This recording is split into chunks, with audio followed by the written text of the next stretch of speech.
Nah, terus perkenalan nih sama aku Jami. Kalian bisa manggil Kak Jami atau apa? Awas saya perkenalkan nama aku.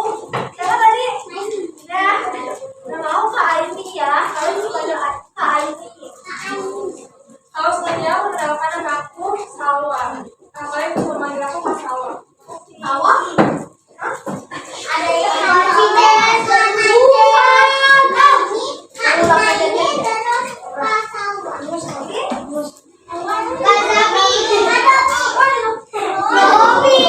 Lewandowski dong.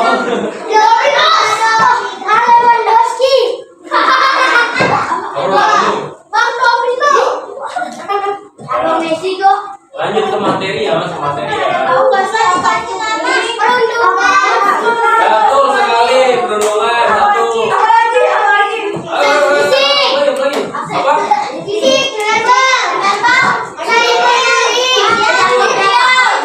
Betul, Adil. Apa lagi? Betul.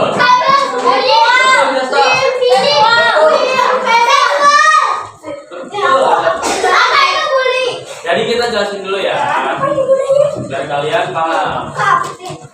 Bullying itu merupakan tindakan kekerasan atau perilaku agresif yang dilakukan secara berulang-ulang terhadap orang lain dengan tujuan untuk menyakiti orang lain atau merendahkan orang lain.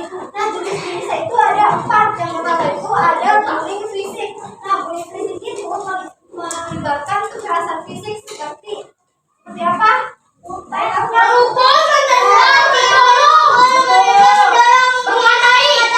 Betul banget. Betul ya. Bisa tadi kalian sebutkan satu-satu. Yang kedua itu ada jenisnya bullying verbal. Ini merupakan bullying yang melibatkan kata-kata seperti menghina, mengejek, merendahkan, kayak terus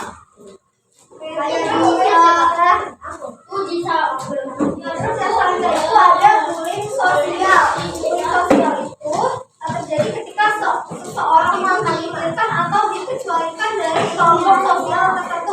Misalnya kayak misalnya bisa sama si ini tiba-tiba jadi kan kayak gitu, dijauhin. Terus termasuk bullying sosial. Yang terakhir itu ada cyberbullying.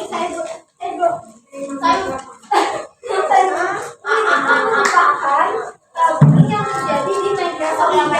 Kita menghina, merendahkan di dalam media sosial itu seperti TikTok, Instagram, atau yang lain sebagainya.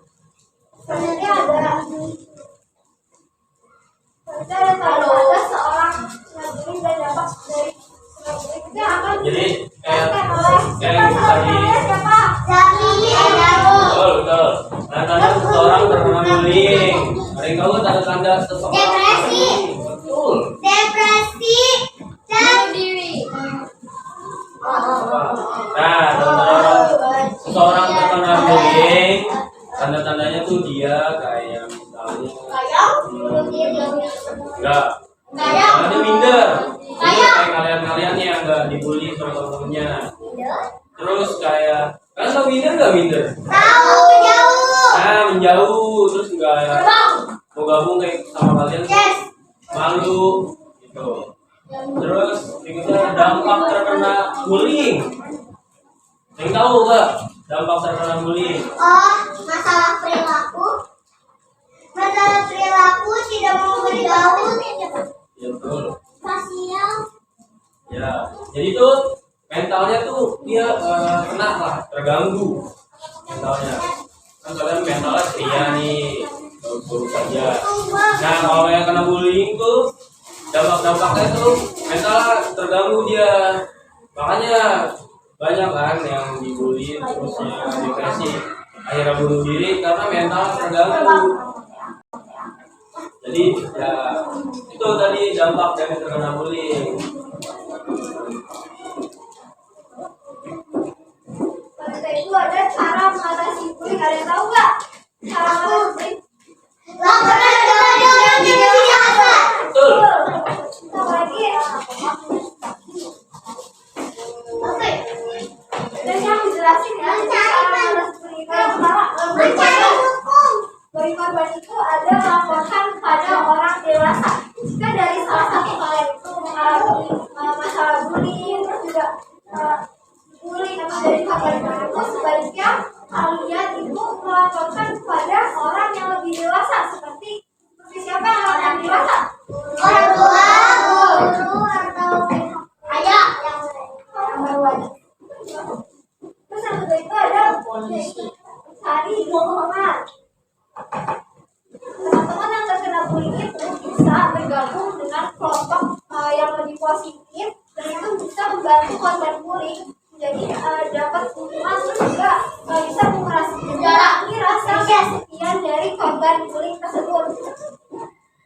Contohnya itu ada, misalnya nih ada seorang anak yang sering dibully di sekolah, itu dapat mendekati guru atau orang tuanya untuk menceritakan apa yang mereka alami. Dengan lingkungan itu, anak-anak bisa mendapatkan bantuan untuk mengatasi bullying tersebut. Yang kedua itu ada cara mengatasi bagi pelaku. Yang pertama itu menyadari kesalahan. Jadi dengan menyadari kesalahan, pelaku PMI perlu memahami bahwa tindakan mereka itu salah, nggak benar. Jadi no. No.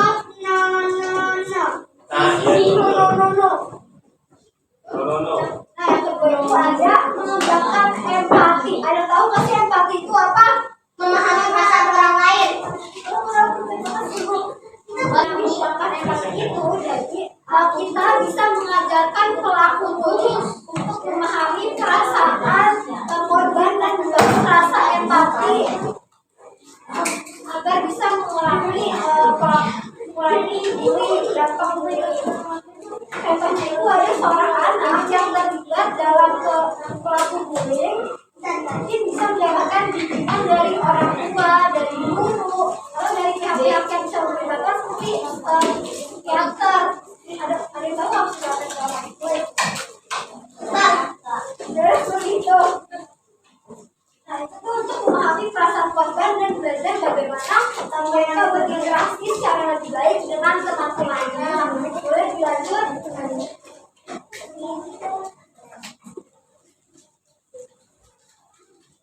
Jadi selanjutnya kita akan bahas cara mencegah bullying di sekolah dan di masyarakat. Kira-kira tahu nggak cara mencegahnya gimana? Aku. Apa? Tindakan anti bullying. Apa? Aku. Apa tuh? Gimana caranya? Ya, betul. Kebijakan anti bullying. Membangun lingkungan yang kedua. Jadi aku jelasin dulu ya. Cara yang kamu mencegah bullying di sekolah maupun di masyarakat. Pertama ada edukasi tentang bullying yang dimana kita harus sama-sama belajar bareng mengenai apa itu bullying, dampaknya dan kenapa kita harus menghargai sama orang di sekolah maupun di masyarakat. Terus yang kedua adanya kebijakan anti bullying itu kayak semacam aturan-aturan yang ada di sekolah yang dibuat dia ditugaskan untuk menyelesaikan kasus bullying. Kalau ada masalah itu, aturan-aturan kayak ini tuh kayak penting banget nih yang bisa dilaporkan oleh orang yang lebih dewasa. Terus yang ketiga ini yang lebih penting adalah membangun lingkungan yang mendukung. Jadi teman-teman di sini harus banget bisa menciptakan suasana yang aman, nyaman, biar semua orang tuh merasa aman banget di dalam kalian.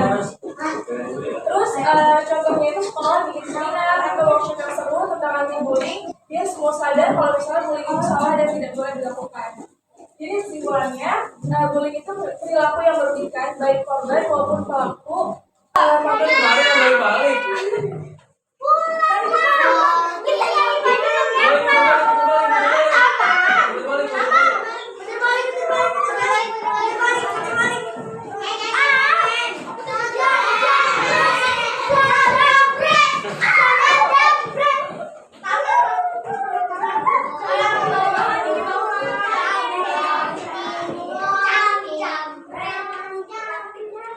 Jam.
bagi.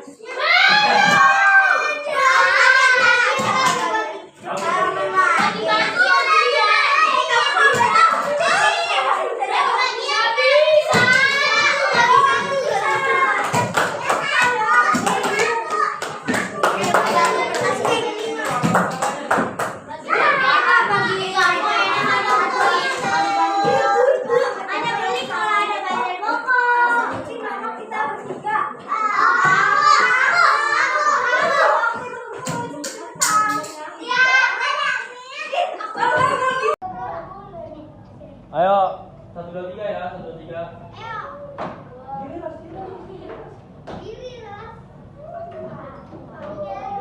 Satu, dua, tiga.